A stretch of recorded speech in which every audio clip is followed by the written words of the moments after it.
जम्मू कश्मीर में कोविड की तैयारियों का जायजा लेने के लिए आज एक मॉक ड्रिल की गई। मुख्य मॉक ड्रिल जम्मू के गवर्नमेंट गांधीनगर हॉस्पिटल में हुई, जहां कोविड वार्ड को तैयार कर दिया गया है। वहीं ऑक्सीजन और अन्य सुविधाओं का भी खास ख्याल रखा गया है। जम्मू में DRDO द्वारा कोरोना के दौरान बनाए गए हॉस्पिटल को डिसमेंटल करके इस हॉस्पिटल की स्पेशल वार्ड्स को तैयार किया गया है। सारे देश की ही तरह आज जम्मू के हॉस्पिटल्स में भी कोविड को लेकर मॉक ड्रिल की गई। हम इस वक्त गवर्नमेंट गांधीनगर हॉस्पिटल में हैं, जहां पर मॉक ड्रिल चल रही है और ये बताया जा रहा है कि अगर अचानक से कोविड के केसेस बढ़ते हैं तो किस तरह से प्रिपरेशन की गई है टैकल करने के लिए। ये कोविड स्टाफ की एंट्री है और यहाँ से बहुत ज़रूरी है कि मास्क पहन के अंदर जाया जाए। तो जिस तरह से आपने देख सकते हैं कि पिछले 2 वर्षों में कोविड को लेकर बेहद ख़तरनाक माहौल जम्मू में भी बना था, उसको देखते हुए गांधीनगर हॉस्पिटल में पूरी तैयारी कर ली गई है। और आज कोविड की मॉक ड्रिल जिस तरह से केंद्र सरकार ने जो कहा था उसके हिसाब से की गई है। ये पूरा कोविड जो है ये वार्ड्स का एरिया बनाया गया है और इनमें पूरी तरह से आप देख सकते हैं कि आज जिस तरह से मॉक ड्रिल की गई है उसमें हर तरह की तैयारियों का जायज़ा लिया गया है। और हमारे साथ यहाँ MS medical superintendent government Gandhinagar hospital doctor Arun खुद हैं। हम उन्हीं से जानते हैं क्या प्रेपरेशन थी और किस तरह से ये प्रेपरेशन की गई। सबसे पहले तो ये जो स्टाफ के लोग हैं आप देख सकते हैं किस तरह से PPE किट्स पहन के पूरी तरह से जो है तैयार हैं कि अगर अनफॉर्चुनेट कुछ ऐसा होता है कि कोविड के केसेस यहाँ बढ़ते हैं या जो जिस तरह से चीन के हालात हैं या फिर जिस तरह अन्य देशों के हालात हैं, कहीं ऐसा होता है तो भारत उसको लेकर पहले ही तैयार है। और जम्मू कश्मीर की तैयारियों का जायज़ा हम गांधीनगर गवर्नमेंट हॉस्पिटल से ले रहे हैं। डॉक्टर साहब, किस तरह की तैयारियाँ आपने आज की और किस तरह की मॉक ड्रिल में क्या क्या रहा? जो मॉक ड्रिल है ये गवर्नमेंट ऑफ इंडिया पूरे हिंदुस्तान के जितने हॉस्पिटल सब में हो रही है। तो हमारे भी लास्ट वीक से जो है हमारे administrative secretary Shri Bhupendra Kumar ji health and medical education के, उन्होंने 2-3 मीटिंग्स हमारी सबके स्टाफ की थी। And then directions of doctor Shashi Sudan Sharma हमारी प्रिंसिपल एंड डीन, ये डिसाइड किया था। उन्होंने कहा कि 27 को तो करना है, पर हम 9 बजे आज शुरू किया हमने, जिसमें हमारे तीनों ऑक्सीजन प्लांट, हमारे हॉस्पिटल में 3 ऑक्सीजन प्लांट है, 1200 LPM का एक और 2000 LPM के, जो हमारे 200 बेड में हाई फ्लो ऑक्सीजन हर बेड में सप्लाई करते हैं।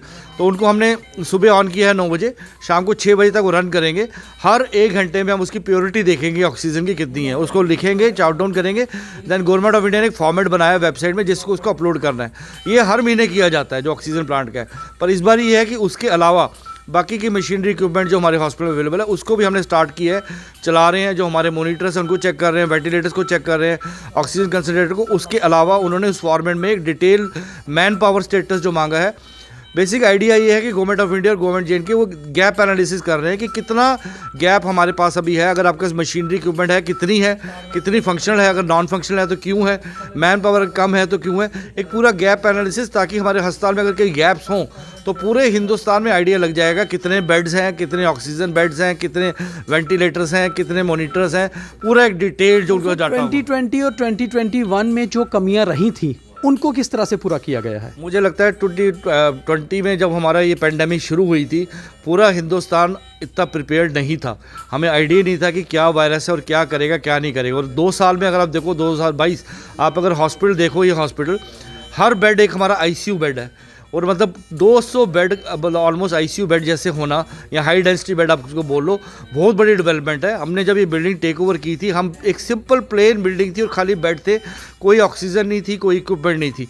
2 साल बाद हमारा एक tertiary care up to date hospital है। हमारे पास 4 ऑपरेशन थिएटर हैं, जिसमें हमने पिछले 2nd फेज़ में जितनी भी कोविड सर्जरी हैं जम्मू डिवीज़न की, मतलब जो भी आपके रामबन, डोडा, बनहाल, सब जगह से जो सर्जरी कोविड होता था, चाहे वो सर्जरी हो, ऑर्थोपेडिक्स हो, ENT हो, सारी की सारी सर्जरी इस हॉस्पिटल में। इससे क्या हुआ कि हमारे बाकी हॉस्पिटल में जो कोविड का लोड कम हो गया।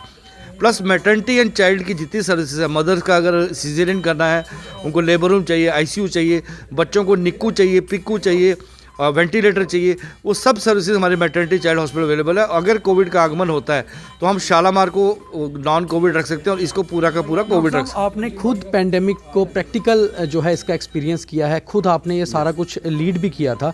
आज अगर ये देखा जाए कि जम्मू किस तरह से तैयार है, तो आपके हॉस्पिटल में कितने बेड्स जो है, कितने पेशेंट्स को कैटर किया जा सकता है अचानक से अगर आते हैं तो? हमारे पास 200 बेड इस समय जो है टोटल बेड्स है, पर फर्स्ट फेज़ के बाद सेकंड फेज़ में इतने पेशेंट्स देखे नहीं गए हैं। और मदर एंड चिल्ड्रन भी अगर आते हैं तो 200 के केसेस जो हाईली सिम्टोमेटिक हों, क्योंकि नॉन सिम्टोमेटिक और माइल्ड सिम्टोमेटिक तो होम क्वारंटाइन में चले जाएंगे। तो हमारे पास 200 बेड है। मार्च 2022 से हमने नॉन कोविड स्टार्ट कर दिया था, क्योंकि कोविड बड़ा नेग्लिजिबल हो गया था। पिछले एक साल में एक महीने में 20 से 25 से ज़्यादा केसेस नहीं आए, एक दो केसेस डेली आते थे। तो पूरे हॉस्पिटल को डेडिकेटेड कोविड रखना भी एक अच्छी बात नहीं थी। तो हम नॉन कोविड इस समय हमने 70% बेड्स हमारे नॉन कोविड है। ये एक फ्लोर जो हमारा 3rd फ्लोर है, जिसमें 64 बेड है, जिनको हम 80 तक बढ़ा सकते हैं, ये हमने कोविड के लिए खाली रखा है। और जो हमारे नॉन कोविड है उसमें इस समय हमारी 90+ एडमिशन है, जिसमें मदर्स भी हैं जिनके सीजेरियन होने हैं, नॉर्मल डिलीवरी होनी है, जिनके ऑपरेशन हो चुके हैं, हिस्टेक्टमी वगैरह। बच्चे हमारे पास 40 के करीब बच्चे हैं जिनको निकू पिकू में वेंटिलेटर पे, फोटोथेरेपी पे रखा गया है।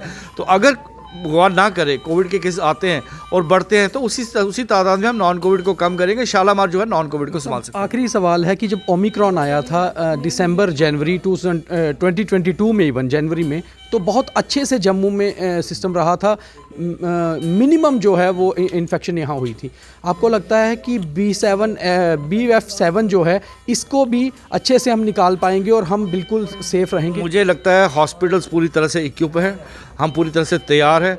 खाली एक थोड़ा पब्लिक का थोड़ी सी अकाउंटेबिलिटी, रिस्पॉन्सिबिलिटी चाहिए। अगर पब्लिक भी उसी तरह से रिस्पॉन्सिबल हो, मास्क लगाना शुरू करें, भीड़ भड़क्के में ना जाए। न्यू ईयर आ रहा है, थोड़ा पार्टी से जो बाहर करनी है अब घरों में पार्टियां करें, डिस्टेंसिंग बना के रखें, तो वो वहीं से सोशल डिस्टेंसिंग से ही, मास्क लगाने से, हैंड वॉशिंग से ही बहुत फ़र्क पड़ेगा और एपिडेमिक को हम वहीं रुक सकेंगे। जहाँ तक हॉस्पिटल का सवाल है, हम पूरी तरह से इक्विप है इस बार संभाल। बहुत बहुत धन्यवाद सर। तो ये आप देख सकते हैं कि किस तरह से मॉक ड्रिल का ये हिस्सा है कि एक पेशेंट को यहाँ लिटाया गया है, उनकी ECG की जा रही है। और मतलब as a patient mock drill का मतलब ही ये होता है कि एक आपने पूरा रिहर्सल करना है, जिस तरह एक फुल ड्रेस रिहर्सल होता है, this is kind of a mock drill, कि आप किस तरह PPE किट लगा के यहाँ ECG भी चेक कर रहे हैं, एक पेशेंट को वो कर रहे हैं। तो पूरी तरह से आप लोग तैयार हैं इसको देखते हुए? तो आप लोगों को सारा प्रैक्टिस करवा दी गई है किस तरह से आपको डील करना है? जी सर, जब फर्स्ट और सेकंड वेव में जैसे कोविड में आई थी, उसमें हमारा जितना भी स्टाफ था ऑलरेडी उसने सारा जो है पूरा कंप्लीट तैयारी के साथ यहाँ पेशेंट को ट्रीट किया था। अब जो 4th वेव आ रही है उसके लिए हम तो जितने भी स्टाफ वाले हैं सारे रेडी हैं, और हमारे साथ जितने मशीनरी है, वेंटिलेटर है, मॉनिटर हैं, सभी ऑलरेडी तैयार हैं। वैसे तो तैयारी ये है कि चौथी वेव भारत में आए ही ना और जम्मू कश्मीर पूरी तरह से इससे सेफ रहे, अछूता रहे। मगर अगर BF7 के केसेस आते भी हैं या कोविड बढ़ता भी है तो उसके लिए भी जम्मू कश्मीर पूरी तरह से तैयार है। Deepak Khajuria, the news square, Jammu.